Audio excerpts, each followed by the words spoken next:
గత వైసీపీ ప్రభుత్వంలో దర్శన భాగ్యం కల్పించలేదు. పవన్ కళ్యాణ్ గారు ఎన్నికల సమయంలో తిరుపతి ఇదే 4 కాల మండపం కాడ ప్రజలకు హామీ ఇచ్చారు. అధికారం రాగానే ప్రతి మంగళవారం మొదటి వారంలో స్థానికులకు దర్శన భాగ్యం కల్పిస్తామన్నారు.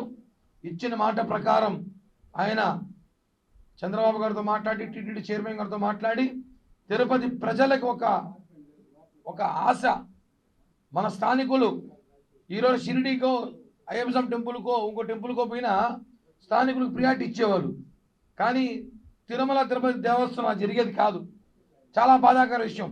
అలాంటిది స్థానిక ఆధార్ కార్డుకి శ్రీవారి దర్శన భాగ్యం కల్పించడం పవన్ కళ్యాణ్ గారికి మనస్ఫూర్తిగా తిరుపతి ప్రజలు మనం అందరం ఇక్కడ పుట్టి పెరిగాం కాబట్టి రాజకీయాల పార్టీ అతీతంగా ఈరోజు పవన్ కళ్యాణ్ గారికి అందరూ అభినందనలు తెలియజేస్తున్నారు. జనసేన పార్టీయే కాదు, వైఎస్సీపీలో ఉన్న నాయకులు కూడా పవన్ కళ్యాణ్ గారికి అభినందనలు తెలియజేస్తున్నారు. అంటే ఇది గొప్ప చరిత్రాత్మక నిర్ణయం. ఇది పవన్ కళ్యాణ్ గారు తిరుపతి స్థానికులకు దర్శన భాగ్యం కల్పించడం నిజంగా పవన్ కళ్యాణ్ గారికి, రాష్ట్ర ముఖ్యమంత్రి వర్యులకి మేము మనస్ఫూర్తిగా ఇద్దరికి కృతజ్ఞతలు తెలియజేస్తూ, నిన్న పార్లమెంటులో అనేక అంశాలు చూసాం. ముఖ్యంగా విశాఖ శారదాపీఠం, జనసేన పార్టీ అధికారంలో వచ్చిన 3వ రోజే విశాఖ శారదాపీఠం కాడికి వెళ్ళాం. అక్రమ కట్టడాలు కట్టారు. 5,000 స్క్వేర్ ఫీట్ అక్రమంగా నిర్మించుకున్నారు. 6 అంతస్తులు 5 స్టార్ భవనం కట్టుకున్నారు. దీన్ని కూల్చేయాలని చెప్పి అప్పుడు మేము అక్కడ నిరసన వ్యక్తం చేస్తే మీడియా ద్వారా రాష్ట్రం అంతా కాదు దేశమంతా చూసి స్పందన వచ్చింది. పవన్ కళ్యాణ్ గారి దృష్టికి తీసుకెళ్ళాం. పవన్ కళ్యాణ్ గారికి వివరించాం ఏం శారదాపేట మఠంలో ఏం జరిగిందో అనేసి. దాని మీద వెంటనే ఎండోమెంట్ కమిషనర్ గారు నెల క్రితము ఆ మఠంని యథావిధిగా ఉండకుండా కూల్చేయాలి, మొత్తం అనుమతులు లేవు అని చెప్పి క్లారిటీ ఇచ్చారు. కానీ టీటీడీలో కొంతమంది అధికారులు ఆ మఠానికి ఒత్తాసు పలికారు. కొంతమంది అధికారులు లీవులు పెట్టి మరీ వెళ్ళిపోయారు. ఈ విషయాన్నే నిన్న పొద్దున 9:45 టీటీడీ చైర్మన్ బిఆర్ నాయుడు గారిని కలిసి వినతి పత్రం ఇచ్చాను. సార్, శారదాపీఠ మఠంలో అక్రమ కట్టడాలు కట్టారు. తిరుమలలో అక్రమ కట్టడాలు ఇప్పుడు శారదాపీఠ మఠం కానీ కూల్చకపోతే, దాని మీద చర్యలు తీసుకోకపోతే భవిష్యత్తులో అక్రమ కట్టడాలు ఇంకా వస్తాయని చెప్తే వెంటనే స్పందించారు టీటీడీ చైర్మన్ గారు. ఈరోజు బోర్డులో దాని గురించి మాట్లాడతామన్నారు. వెంటనే శారదాపీఠ మఠం పైన చర్యలు తీసుకుంటామని చెప్పి హామీ ఇవ్వడం చాలా సంతోషంగా ఉంది. అదేవిధంగా టూరిజం టికెట్లు మనం చూసుకుంటాం. ఇదే ప్రెస్ క్లబ్లో వారం క్రితం నేను టూరిజం గురించి మాట్లాడా. 400 కోట్ల స్కామ్ జరిగింది టూరిజంలో. రోజా, పెద్దిరెడ్డి వర్గీయులు, ధనంజయ రెడ్డి, మల్లారెడ్డి, ఇక్కడున్న ఎవరైతే డీబీఎం ఉన్నారో వీళ్ళంతా కలిసి డబ్బులు పంచుకున్నారు. ఆధారాలతో పాటు సిబిఐకి అప్పగిస్తానని చెప్పి నేను ఇదే ప్రెస్ మీట్లో చెప్పాను. ఒకటి గుర్తుపెట్టుకోవాలి, భక్తులకి ప్రజలకి జనసేన పార్టీ ఎప్పుడు అండ ఉంటుంది. శ్రీవారి భక్తుల విషయంలో టీటీడీ స్కామ్ 400 కోట్ల టికెట్లు కొట్టేశారో చెబితే చాలామంది ఎలా జరుగుతుంది అన్నారు. ఆధారాలు ఉన్నాయి కాబట్టి టీటీడీకి, ప్రభుత్వానికి సమర్పించాము. నిన్నటి దినం టూరిజం టికెట్లు పూర్తిగా రద్దు చేశారు. దానికి సంతోషకరం. జనసేన పార్టీ మేము జనసేన పార్టీ తరఫున మేము జరిగిన స్కామ్ను బయటపెట్టడం, నిజమైన భక్తులకి టీటీడీ టికెట్లు అందాలని చెప్పి మేము తీసుకున్న నిర్ణయాన్ని స్వాగతించారు. కాబట్టి ఒకటి చెప్తున్నాం, ఎప్పుడు కూడా ప్రజలకి ఏ కష్టం వచ్చినా, అధికారంలో ఉన్నా లేకపోయినా, ఎక్కడ స్కాములు జరిగినా, ఎక్కడ ఏ ఇబ్బందులు ఉన్నా, అదేవిధంగా భక్తులకు, శ్రీవారి భక్తులు కానీ సనాతన ధర్మం సంబంధించిన ఏ విషయం ఉన్నా కూడా సరే జనసేన పార్టీ పోరాడుతుంది. ఇది వాస్తవం. నిజంగానే మేము తీసుకున్న 2 సబ్జెక్టులు, శారదాపేట మఠం కానివ్వండి, టూరిజం టికెట్లు కానివ్వండి, 2 విషయాల్లో టీటీడీ మొట్టమొదటి బోర్డు మీటింగ్ స్పందించడం అనేది చాలా సంతోషంగా ఉంది. అలాగే స్థానికుల దర్శనం విషయం కూడా పవన్ కళ్యాణ్ గారికి కృతజ్ఞత ఎలా చెప్పాలో తిరుపతి ప్రజలందరూ చెప్పాలి. ఎందుకంటే చాలా గొప్ప నిర్ణయం. ఈరోజు దర్శనం చేసుకుంటే తెలుసు, మనం 12-13 గంటలు లైన్లో ఉండాల్సింది ఈరోజు గంటలో దర్శన భాగ్యం కల్పిస్తున్నారు స్థానికులకి.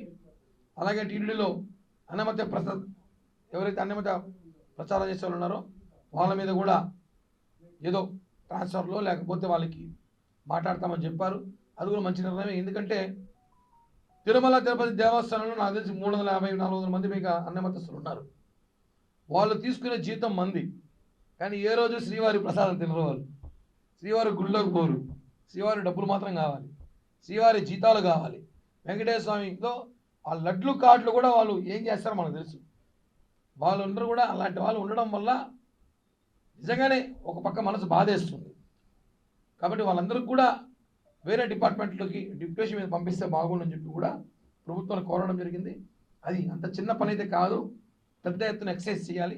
దానికి స్పెషల్ కమిటీ వేసి ఆ నిర్ణయం కూడా టీటీడీ తీసుకుంటే మంచిది. ఎందుకంటే సనాతన ధర్మం కాపాడాల్సిన బాధ్యత, తిరుమల హిందువుల మనోభావాలు కాపాడాలంటే ఖచ్చితంగా అన్నమసతులు ఎవరైతే ఉన్నారో వాళ్ళని టీటీడీ నుంచి పక్కకి తప్పించాల్సిన బాధ్యత ఉంది. ఇది కూడా జనసేన పార్టీ దీన్ని కూడా సీరియస్గా తీసుకుని మేము దీని మీద కూడా నెక్స్ట్ ఇంకొక వారం తర్వాత దాని మీద కూడా వివరాలు సేకరిస్తాం. ఎంతమంది ఉన్నారు, ఎవరైతే ఉన్నారో మాకున్న సమాచారం 350 నుంచి 400 మంది ఉన్నారని దాన్ని కూడా సేకరిస్తాం.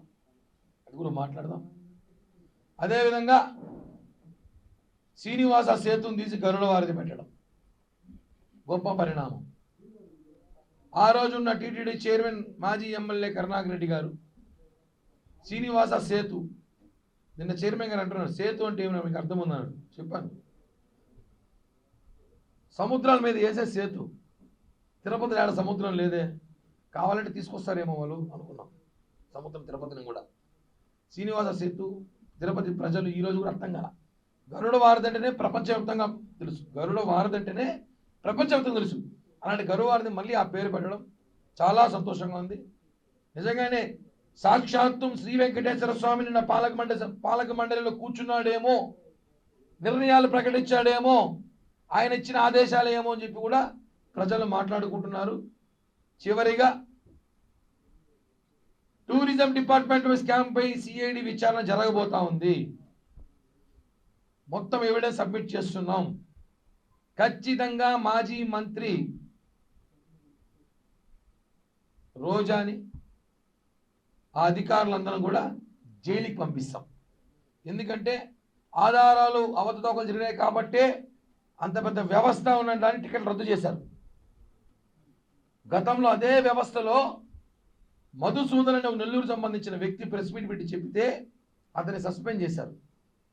అంటే టూరిజం మీద మాట్లాడతావా నువ్వు అనేసి అతను సస్పెండ్ చేశారు. నెల్లూరు నుంచి ప్రెస్ మీట్ పెట్టి మాట్లాడే వ్యక్తిని. ఇప్పుడు నేను మాట్లాడాను, నన్ను ఏం చేస్తారు? మీకే అయిపోయి సినిమా చెప్తున్నాం కదా. టూరిజం డిపార్ట్మెంట్లో పెద్ద స్కామ్ జరిగింది, మొత్తం బయట పెడతాం. ఖచ్చితంగా ఇప్పుడు టికెట్ క్యాన్సిల్ చేస్తాం, మినిస్టర్ గారితో మాట్లాడతాం, పవన్ కళ్యాణ్ గారితో మాట్లాడి సిఐడి కేసు ఎంక్వైరీ చేసి ఖచ్చితంగా చెప్తున్నా జైలు పంపిస్తాం. నగిరి జైలుకే పంపించాలని కోరిక ఉంది నాకు, పంపిస్తా. నగిరికే పంపించాలని కోరిక ఛాలెంజ్ చేస్తున్నాను నేను. నగిరికే పంపిస్తా, నగిరి జైలుకే.